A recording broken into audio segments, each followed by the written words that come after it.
واقعا دا ډېر دردونکې پیښه ده چې کله ما ته رایاد شي هغه د قندهار هغه تنکي ماشومان چې د دې لیوانو او د دې وحشیانو په لاس په شهادت ورسېدل.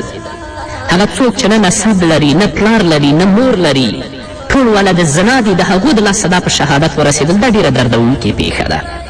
ټول ملت په دردېدلی. هغه څوک چې مسلمان دی د هغه په زړه کې درد پیدا شوی دی.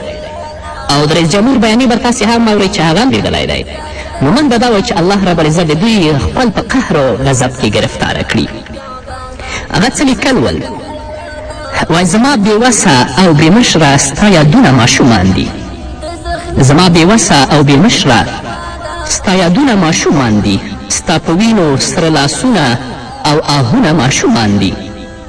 ته په خاورو لطپت شوې، ته په خاورو لطپت شوې د سرو وینو سمندر کې. ته له برمه راولېدلی ستا خیالونه ماشومان دي. ته شهید شولې ماشومه د کندهار په زخمي غیږ کې. ته شهید شولې ماشومه د کندهار په زخمي غیږ کې. ستا مورکۍ هم در سره ده، ستا نازونه ماشومان دي. ته داړلی سره لیوه یې، ته داړلی سره لیوه یې، ته بېوسه وې افغانه.